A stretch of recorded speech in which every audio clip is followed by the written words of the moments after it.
श्रीराम जय राम जय जय राम. आज आपण श्री ब्रह्मचैतन्य महाराज गोंदवलेकरांचे 23 जानेवारीचे प्रवचन श्रवण करणार आहोत.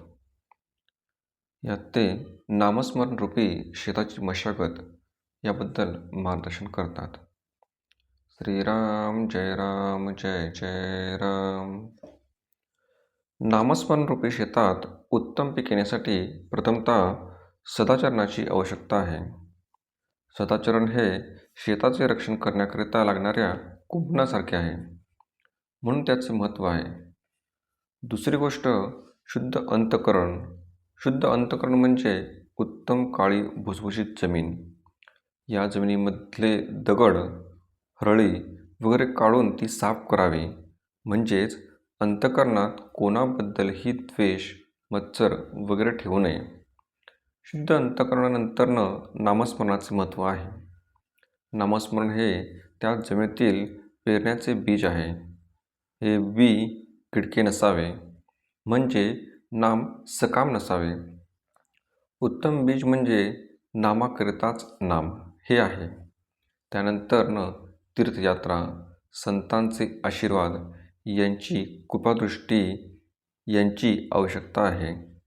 या सर्व गोष्टी पाटाच्या पाण्यासारख्या आहेत, त्यामुळे शेत चांगले यायला मदत होते. शेवटची महत्त्वाची गोष्ट म्हणजे भगवत कृपा होय. भगवत कृपा ही पावसाच्या पाण्यासारखी आहे. पाटाच्या पाण्यापेक्षा पावसाच्या पाण्याची गोष्ट काही औरच आहे. पण तो पडणे न पडणे आपल्या हाती नाही. ते पाणी एखादे विहीर, तलाव किंवा नदी यांमधून नेता येणारे शक्य आहे, परंतु पावसाच्या बाबतीत कोणाला काहीच करता येत नाही. त्यामुळे एखाद्याने शेताची उत्तम निगा राखली, उत्तम बी पेरले तरी पावसाच्या अभावी पीक न येण्याचा संभव असतो. नामस्मरणरूपी शेताचे एक वैशिष्ट्य आहे, ते हे की त्याच्या अंगी लोहचुंबकासारखी आकर्षण शक्ती आहे. म्हणून हे शेत भगवत कृपेसाठी पाऊस खेचून घेऊन स्वतःवर पाडते. त्यामुळे पावसाच्या अभावी शेत वाया गेले असे कधीच होत नाही. आपण असे पाहू की 2 शेतकरी आहेत. एक कर्तव्य कर्म म्हणून वेळ झाली की आपल्या शेताची मशागत करणारा आहे, तर दुसरा आळशी म्हणजे मशागत न करणारा आहे. आता जेव्हा पाऊस पडेल तेव्हा ज्याने मशागत केली त्याचे शेत उत्तम वाढेल, पण दुसऱ्याचे वाढणार नाही. भगवंताच्या कृपेने जो पाऊस पडणार त्याचा एकाला फायदा मिळेल, तो दुसऱ्याला मिळणार नाही.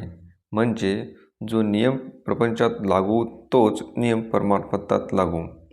भगवंताची कृपा सर्वांवर सारखाच वर्षाव करीत असते. ज्याने त्या प्रमाणात चित्तशुद्धी केली असेल त्या प्रमाणात त्याला फायदा होईल, दुसऱ्याला नाही होणार. भगवंत किंवा संत समदृष्टी असतात ते असे. भगवंत निपक्षपाती आहे, त्याच्यापाशी कोणताही भेद नाही. आपण तयार झालो की त्याची कृपा आपोआप होते. कृपेला योग्य अशी भावना तयार करणे आपले काम आहे. संतांनी नुसते आपल्याला सांगून भागत नाही. आपण काय करायला पाहिजे हे कळून आपण ते स्वतः करायला पाहिजे. त्यांच्या ठिकाणी जर विषमता दिसली तर तिचा उगम किंवा कारण आपल्यातच आहे हे यावरून दिसते. श्रीराम जय राम जय जय राम. शुद्ध अंतःकरण ठेवून नाम घेतले तर भगवंताच्या कृपेचा अनुभव होईल.